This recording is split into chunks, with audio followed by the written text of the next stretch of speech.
जय श्री कृष्ण एवरीवन। भाई देखो, ये जो सैड जो फेस लेकर के जो बैठे हो, सबसे पहले तो इसे ठीक करो। रोने धोने वाला इमोजी भी देना बंद करो, ठीक है?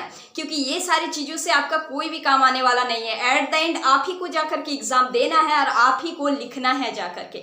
सो क्या प्रॉब्लम है आपको एग्जाम में, क्या लिखना है, ये प्रॉब्लम है, सोल्यूशन है, ठीक है?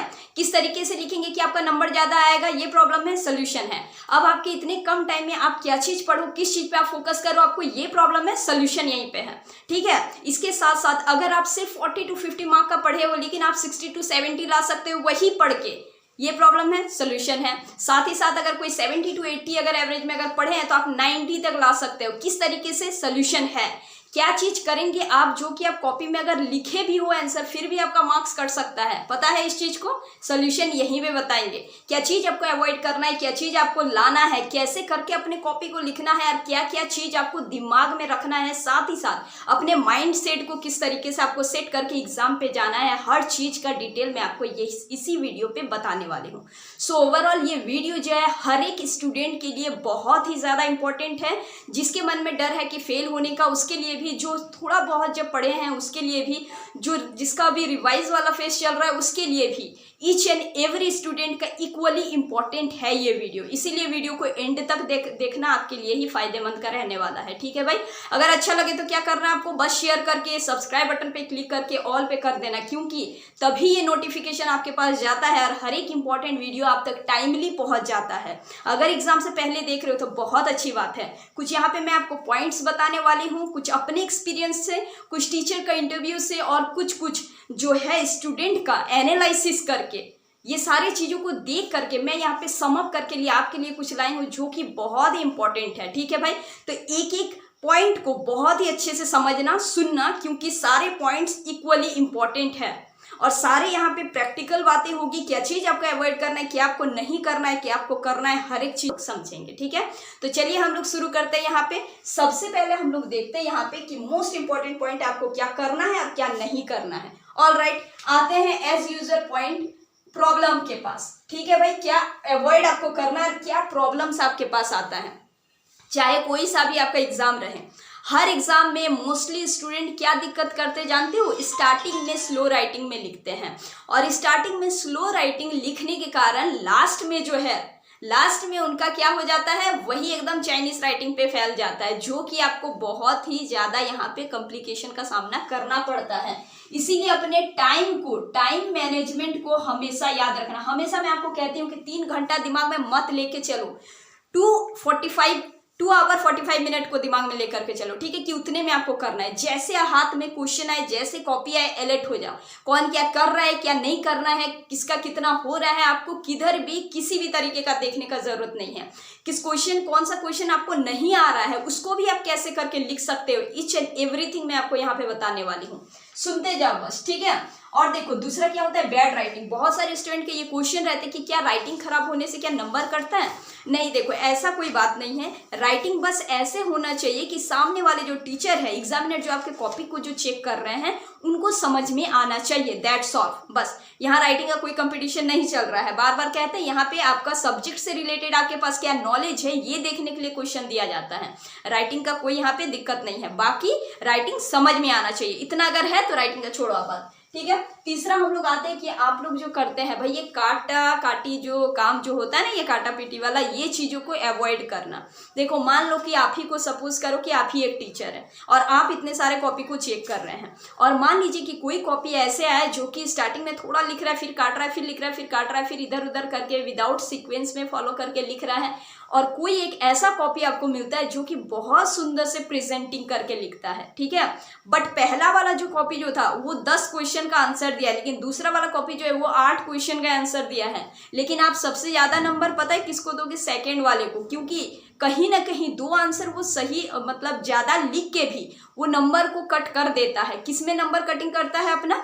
वो काटा पीटी वाला सिस्टम में करता है, और वो अच्छे तरीके से नहीं लिखने के कारण उसका नंबर उसमें जाता है। साथ ही साथ आप जो भी आंसर लिखते हो स्पेलिंग को हमेशा ध्यान रखो। स्पेलिंग जो हम लोग अवॉइड कर देते हैं, सोचते हैं कि ये बहुत नॉर्मल सा चीज है, लेकिन आपको शायद ये चीज पता नहीं चलेगा। अगर एक आंसर में मान लो कि आपका 2 से 3 स्पेलिंग अगर गलत अगर लिया, हाफ मार्क्स भी अगर कट रहा है तो मान लो कि ऐसे 3-4 क्वेश्चन में अगर आप आंसर में अगर आपका वैसे दिक्कत अगर आया तो आपका कितना मार्क्स यहाँ पे रिड्यूस हो सकता है, समझ रहे हो।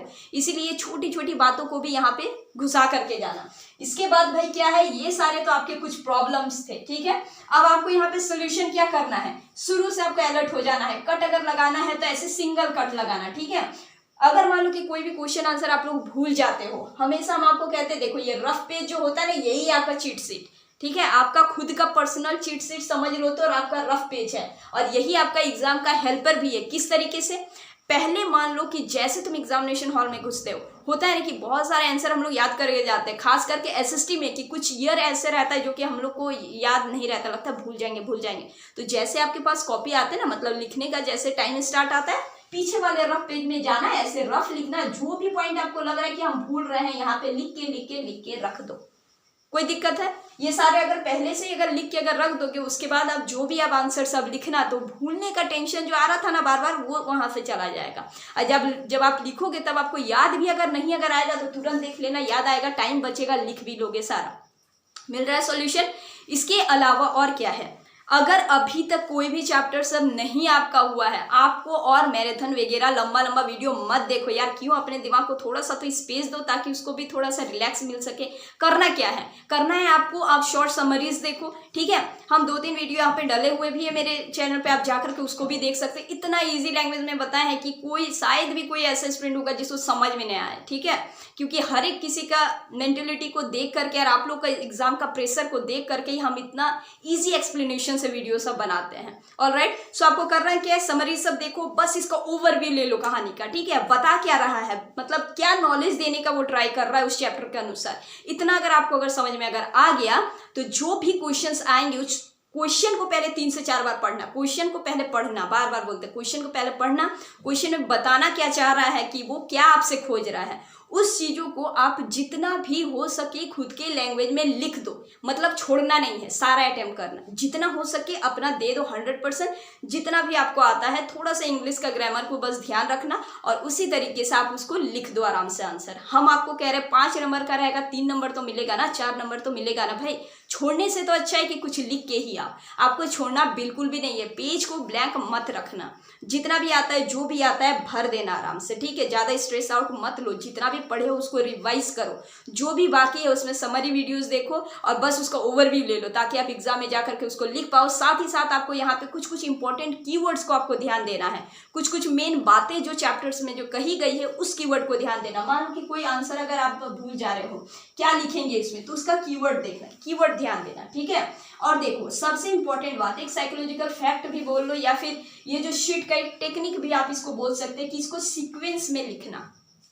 जैसे आंसर आप लोग लिखते हो तो उसको सीक्वेंस लिखना। कोई भी सेक्शन को स्टार्ट कर रहे हो दैट डजंट मैटर, लेकिन जो भी सेक्शन को स्टार्ट करो उसका सीक्वेंस को फॉलो करना, ठीक है। ऐसा कोई कॉपी आता है ना कि इधर उधर करके लिखता है, तो टीचर भी इरिटेट हो जाते हैं उसमें, तो आपका चांसेस बढ़ जाता है उसमें नंबर काटने का। इसलिए आप सीक्वेंस को जरूर फॉलो करना। बाय द वे ऐसा सिचुएशन आता है कि आप सीक्वेंस फॉलो नहीं कर पा रहे हो, कि कुछ क्वेश्चन का आंसर आपको नहीं आ रहा है, तो मैं आपको सजेस्ट करूंगी कि फर्स्ट 3 पेज जो है ना अपना एग्जाम कॉपी का, उसका 3 पेज में ऐसे वाला आंसर लिखो जो कि आपको बहुत अच्छे से आता हो। क्योंकि टीचर जो है वो पहले वाले पेज में अगर अच्छा से अगर आप लिखते हो ना, तो उनका दिमाग थोड़ा सा वहाँ पे अच्छा लगता है कि चलो मतलब ये पढ़ने वाला बच्चा का कॉपी है। अब उसमें आपका नंबर देने का जो है चांसेस बहुत ज़्यादा बढ़ जाता है।